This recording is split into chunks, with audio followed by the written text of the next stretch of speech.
Salida Museum goes back to 1954 when it opened in the Salida Hot Springs pool in a little side room. The founder was a remarkable woman, Harriet Wright Alexander. She was 72 years old. She was petite and it was said possessed of a boundless energy. She seeded the museum with her personal collection of antiques. Harriet Wright moved to Salida from Indiana for her health. That was in 1905. She was 23 years old. She married William Calvin Alexander. He ran the jewelry store downtown. And after her husband died in 1941, Harriet Alexander continued operating the store, which is now Lawyers, or until recently it was Lawyers. In 1954, that same year, she organized the museum. Harriet Alexander, in that year, was elected the first woman to ever serve on the city council in Salida. And she was also the president of the Republican Women's Club. Through 2 world wars, had been a volunteer chairman of the Red Cross, the Chaffee County Home Services to veterans. And while serving on the city council, she advocated for airport facilities and made a $1,000 gift to help build the terminal at the airport, and as you know, that was ultimately named for her, Harriet Alexander Field. Harriet Alexander's friend and the co-founder of the museum was another remarkable woman. That was Bird Rakes Fuqua. And she came west from Missouri. And she wanted to prove her Western credentials, and she accepted a $500 bet that she could bag a mountain lion, and she actually did it. She won. The newspaper accounts say that she roped the critter after tracking it near Buena Vista for several days. And then she eventually donated the cat to the St. Louis Zoo. She was a thespian, amateur thespian, Shakespearean.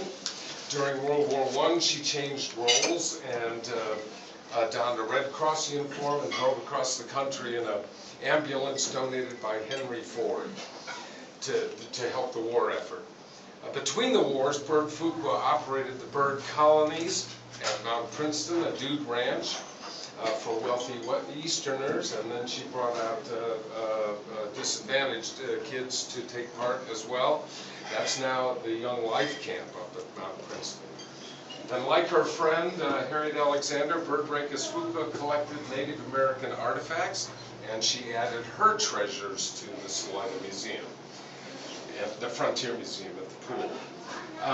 And one of the first donations from the community was the little locomotive that sits out by the pool. That was donated by the Copper Smelter Company as they were going out of business after the war.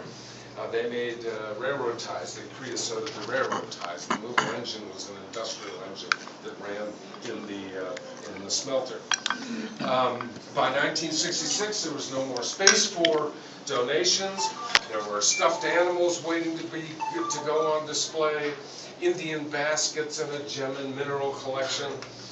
And then Harriet Alexander died in 1971, and they found in her will that she had left $10,000 to build a new museum.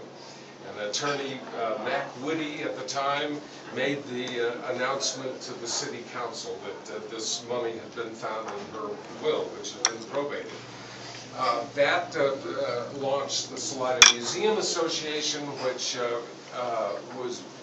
took over control of this nest egg that left by Harriet Alexander, and Mrs. Sam Hoppy Randolph was the president of the new Salida Museum Association, and she proposed a building in Centennial Park.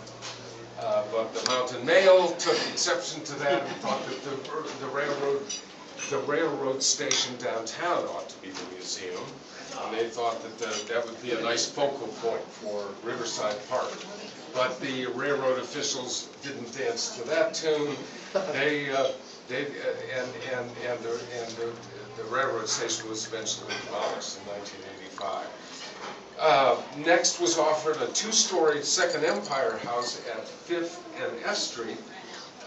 That had been owned by Mr. Twitchell, N.R. Twitchell, And the Temple Baptist Church had acquired it, and they wanted to build a new church, and they were going to, and they said you can have the building if you can move it. But in the end, they decided that wasn't going to be possible because they'd have to move it up F Street and tear down buildings. But it was a big deal, and went down to the wire, and as to whether or not they were going to save this building.